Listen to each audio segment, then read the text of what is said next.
चलिए जानते हैं आज की देश और दुनिया की सिलेक्टेड काम की और बड़ी खबरों को सिर्फ 10 मिनट में। लेकिन अभी तक आपने इस वीडियो को लाइक नहीं किया है तो लाइक कर दीजिए, चैनल को भी सब्सक्राइब कीजिए। तो चलिए बढ़ते हैं दोस्तों अपनी अगली खबर की ओर। ईरान ने इजरायली जासूसी एजेंसी मोसाद से जुड़े 4 लोगों को दी फांसी तोड़फोड़ का आरोप।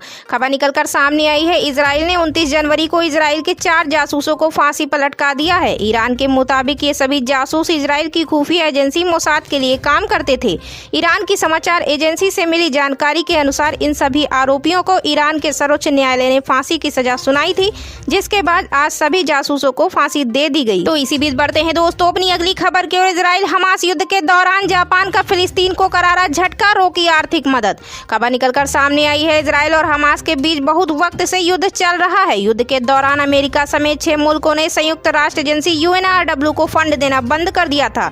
इजराइल ने 7 अक्टूबर के हमले में UNRWA को 12 स्टाफ सदस्यों पर हमास लड़ाकों के साथ शामिल होने का इल्जाम लगाया। इसके बाद जापान ने भी UNRWA को फंडिंग रोकने का निर्णय लिया है। जापान के इस फैसले को फिलिस्तीन के लिए करारा झटका माना जा रहा है। तो इसी के साथ बढ़ते हैं दोस्तों अपनी अगली खबर की ओर। मनी ट्रांसफर करना होगा आसान, 1 फरवरी से बदल जाएंगे IMPS नियम, जानिए डिटेल। आपको बता दें ऑनलाइन मोड ने एक बैंक से दूसरे बैंक में मनी ट्रांसफर को परेशानी मुक्त बना दिया है। बस कुछ क्लिक करने और कुछ डिटेल के साथ मनी ट्रांसफर का काम पूरा हो जाता है। 1 फरवरी 2024 से यूजर्स जल्द ही केवल रिसीवर का मोबाइल नंबर और बैंक अकाउंट नाम जोड़कर इमीडिएट पेमेंट सर्विस यानी IMPS के माध्यम से मनी ट्रांसफर कर सकेंगे। National payment corporation of India यानी NPCI के मुताबिक इसमें बेनिफिशियरी जोड़ने की जरूरत नहीं है और IFSC कोड की भी जरूरत नहीं है। तो चलिए बढ़ते हैं दोस्तों अपनी अगली खबर की ओर। वित्त मंत्रालय ने कहा $5 ट्रिलियन की इकोनॉमी के साथ 3 वर्ष में दुनिया की तीसरी बड़ी अर्थव्यवस्था होगा भारत। खबर निकलकर सामने आई है। अगले 3 वर्ष में भारत की इकोनॉमी $5 ट्रिलियन की हो जाएगी और इसी के साथ भारत की अर्थव्यवस्था दुनिया की तीसरी सबसे बड़ी अर्थव्यवस्था होगी। वित्त मंत्रालय ने भारतीय अर्थव्यवस्था को लेकर एक रिपोर्ट जारी की, जिसमें ये बात कही गई। इस रिपोर्ट में यह दावा भी किया गया कि अगले 6 से 7 सालों में या 2030 तक भारत की अर्थव्यवस्था $60 ट्रिलियन की हो जाएगी। वित्त मंत्रालय ने अपनी रिपोर्ट में कहा कि 2023-24 लगातार तीसरी वर्ष है जब भारतीय अर्थव्यवस्था ने 7% से ज्यादा का ग्रोथ दर्ज किया है। तो चलिए बढ़ते हैं दोस्तों बहुत ही महत्वपूर्ण खबर की ओर। PM यशस्वी योजना छात्रवृत्ति के लिए आवेदन की अंतिम तिथि 31 जनवरी। आपको बता दें सामाजिक न्याय एवं अधिकारिता मंत्रालय भारत सरकार द्वारा संचालित PM यशस्वी योजना में पिछड़ा वर्ग, विमुक्त घुमक्कड़ एवं अर्ध घुमक्कड़ जाति के विद्यार्थियों हेतु स्टाफ क्लास एजुकेशन योजना में छात्रवृत्ति के लिए आवेदन की अंतिम तिथि 31 जनवरी 2024 है। सहायक संचालक पिछड़ा वर्ग तथा अल्पसंख्यक कल्याण श्री अनिल कुमार सोनी ने बताया कि इस योजना में भारत सरकार के सामाजिक न्याय एवं अधिकारिता मंत्रालय द्वारा प्रदेश के चयनित शासकीय एवं अशासकीय विद्यालयों के कक्षा 9वीं एवं 11वीं के पिछड़ा वर्ग, विमुक्त घुमक्कड़, अर्ध घुमक्कड़ जाति के विद्यार्थी आवेदन कर सकते हैं।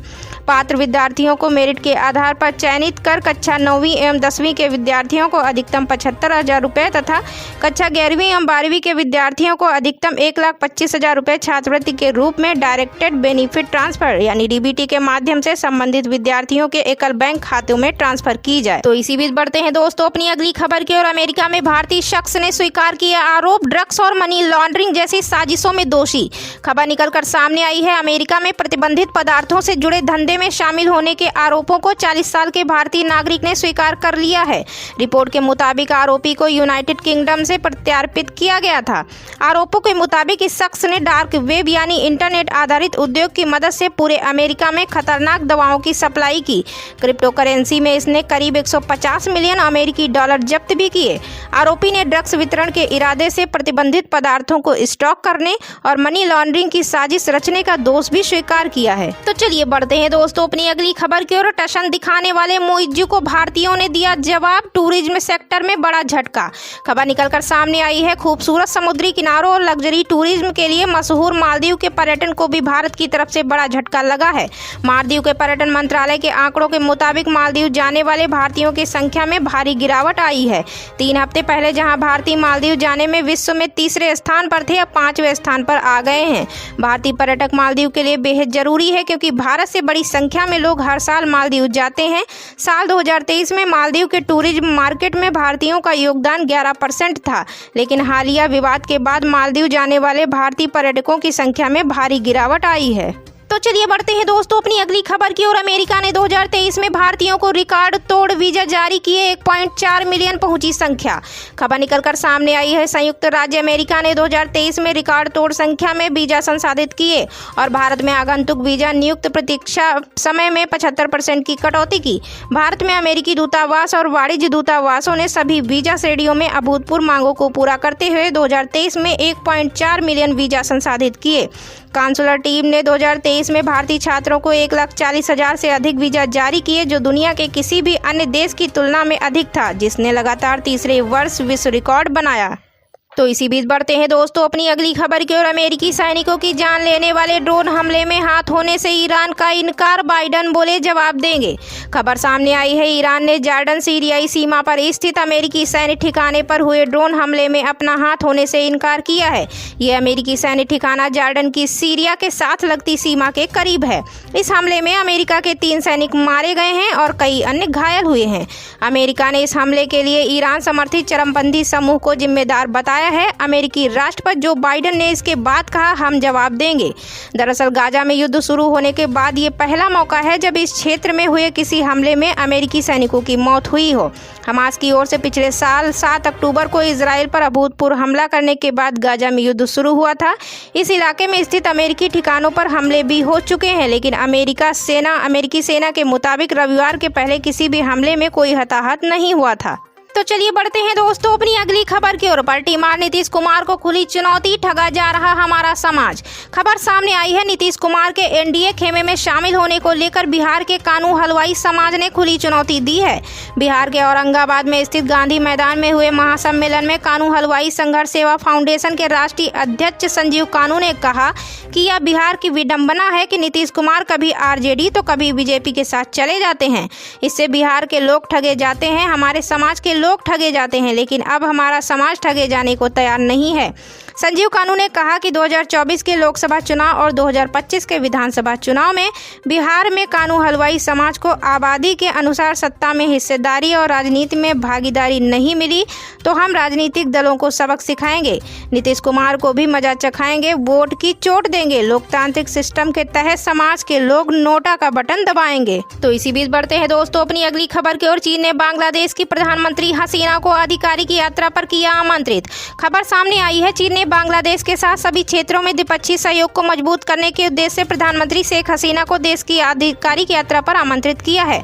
बांग्लादेश के विदेश मंत्री हसन महमूद ने देश में चीन के राजदूत याओ वेन से रविवार को मुलाकात करने के बाद पत्रकारों से कहा, हम यात्रा के लिए उचित समय पर निर्णय लेंगे। हसीना के नेतृत्व वाली आवामी लीग के लगातार चौथी बार आम चुनाव में जीत हासिल करने के बाद वेन ने महमूद से मुलाकात की। मुख्य विपक्षी दल बांग्लादेश नेशनलिस्ट पार्टी ने 7 जनवरी को हुए चुनाव का बहिष्कार किया था। महमूद ने कहा कि प्रधानमंत्री की बीजिंग यात्रा के लिए परस्पर रूप से सुविधाजनक तारीख चुनने के लिए बातचीत की गई है। दरअसल प्रधानमंत्री हसीना ने 1 से 6 जुलाई 2019 को चीन की आधिकारिक यात्रा की थी। उन्होंने डालियान में 13वें समर दावोस फोरम में भी भाग लिया था। उन्होंने उस दौरान चीन के राष्ट्रपति शी जिनपिंग से मुलाकात भी की थी। तो इसी बीच बढ़ते हैं दोस्तों अपनी अगली खबर की ओर। अमेरिका में भारतीय शख्स ने स्वीकार किया आरोप, ड्रग्स और मनी लॉन्ड्रिंग जैसी साजिशों में दोषी। खबर निकलकर सामने आई है। अमेरिका में प्रतिबंधित पदार्थों से जुड़े धंधे में शामिल होने के आरोपों को 40 साल के भारतीय नागरिक ने स्वीकार कर लिया है। रिपोर्ट के मुताबिक आरोपी को यूनाइटेड किंगडम से प्रत्यार्पित किया गया था। आरोपों के मुताबिक इस शख्स ने डार्क वेब यानी इंटरनेट आधारित उद्योग की मदद से पूरे अमेरिका में खतरनाक दवाओं की सप्लाई की। क्रिप्टो करेंसी में इसने करीब 150 मिलियन अमेरिकी डॉलर जब्त भी किए।